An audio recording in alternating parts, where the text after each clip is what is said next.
सबसे पहले जब प्रार्थना में बैठो, गैर भाषा में बातें करो। लगातार आपको टॉपिक भी परमेश्वर देगा और आपको अंदर से एक ताकत, एक स्पिरिचुअल, एक हियाव, एक हौसला, एक फायर परमेश्वर देगा। और जब फिर आप शैतान को डांटोगे, क्योंकि पानी हिल चुका है, अनॉइंटिंग हिल चुकी, ऐसे काम जल्दी होते हैं। वही पानी है, वही मरीज है, पहले उतरे तो कोई हीलिंग नहीं, लेकिन हिलने के बाद उतरे तो हीलिंग है।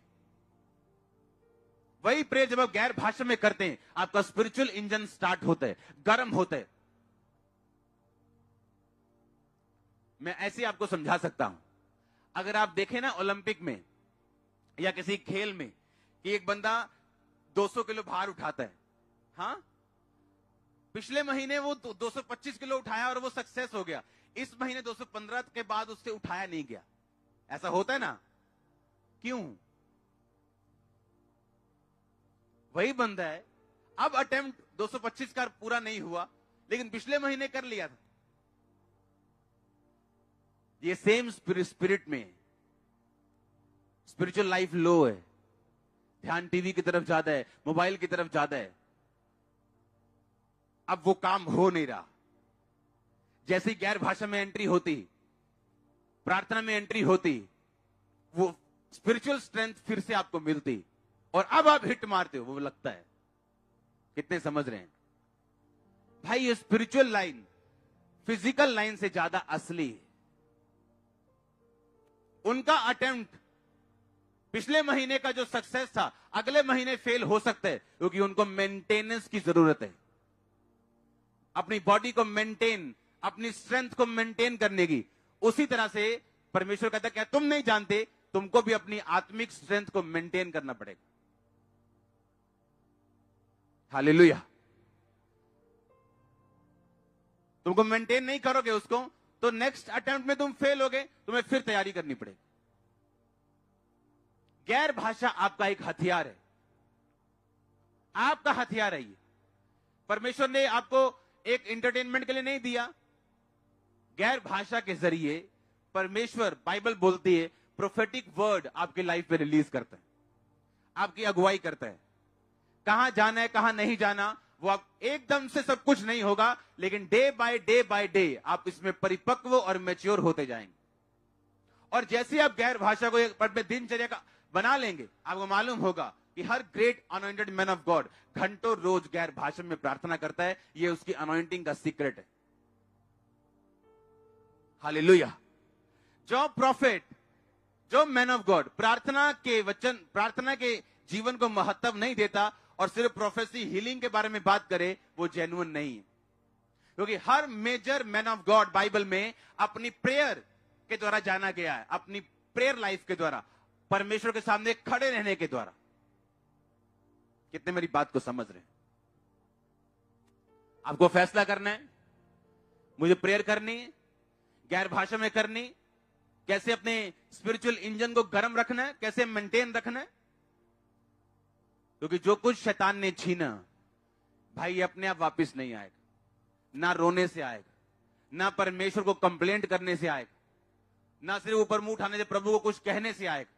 ये फाइट करने से, ये लड़ने से वापस आएगा। हालेलुया। परमेश्वर का कोई दास, भविष्यद्वक्ता उस राजा के पास आके बोल सकता था, ए तूने परमेश्वर के भवन के पात्रों से दारू पी, अब तेरे साथ ऐसा होगा। लेकिन परमेश्वर ने गैर भाषा ही वहां प्रकट क्यों की? ये हमारे लिए मैसेज था कि गैर भाषा जब प्रकट होगी तो शैतान का छीना हुआ वापिस आएगा। मैं आपके बच्चे वापिस आते देख रहा हूं। यस, वेरी सून, आपकी एक्सपेक्टेशन से पहले वापिस आ रहे आपके बेबीज।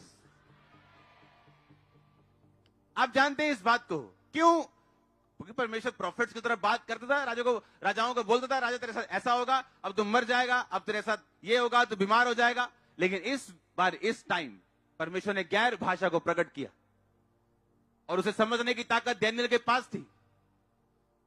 और डैनियल जो था, राज्य में एक ऊंचा स्थान रख, आप बोल सकते हो वो होम मिनिस्टर था, गृह मंत्री था। आप समझ रहे? गृह मंत्री के पास ऐसे सिर खुजाने के भी टाइम नहीं होता है, इतना बिजी होता है वो। देश का हर मामला उसके पास होता है। आप समझ रहे कि नहीं? पर बाइबल कहती है दानियेल उस पोजीशन पे रह के भी दिन में 3 बार अपने कमरे में जाके प्रार्थना करता था।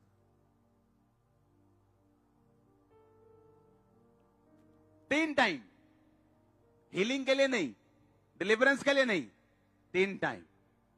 दुखी, सुखी, बीमार, चंगा, ये सब साइड पे हो जाता है जब आप परमेश्वर के साथ आपका संबंध पक्का बन जाता है।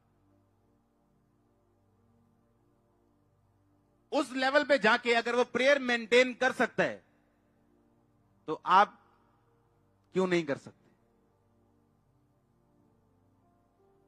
हालेलुया। एक दिहाड़ी वाला भी 1 घंटे की लंच ब्रेक लेता है कि नहीं लेता? और 10 मिनट में खाना खा के आप 45 मिनट प्रेयर पे बैठ सकते हैं। पर अगर ध्यान नहीं है तो कोई कुछ नहीं कर सकता, कोई कुछ नहीं कर सकता आपका। फिर अगर प्रभु की ग्रेस आप पे हो, आपका बॉस आपको स्पेशल आधा घंटा और दे सकता है दोपहर को प्रेयर करने के लिए, पर आपने कभी बात नहीं की होगी अपने बॉस से।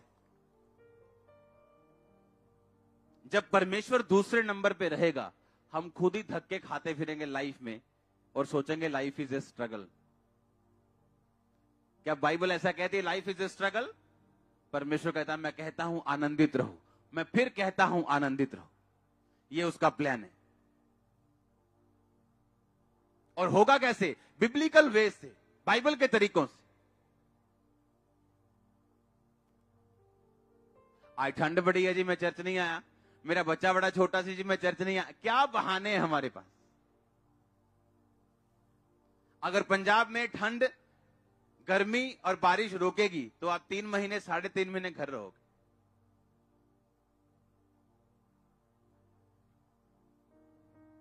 शैतान ने हर जगह अलग रुकावट दी।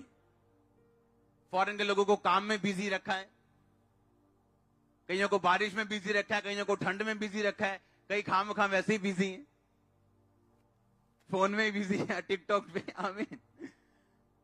हमें दिमाग लगाना है कि मैं किसके लिए पैदा हुआ हूं, मेरा होमवर्क क्या है, उसे पूरा करने के लिए मुझे आत्मिक रीति के साथ करना पड़ेगा। इसमें शरीर का कोई मसला नहीं।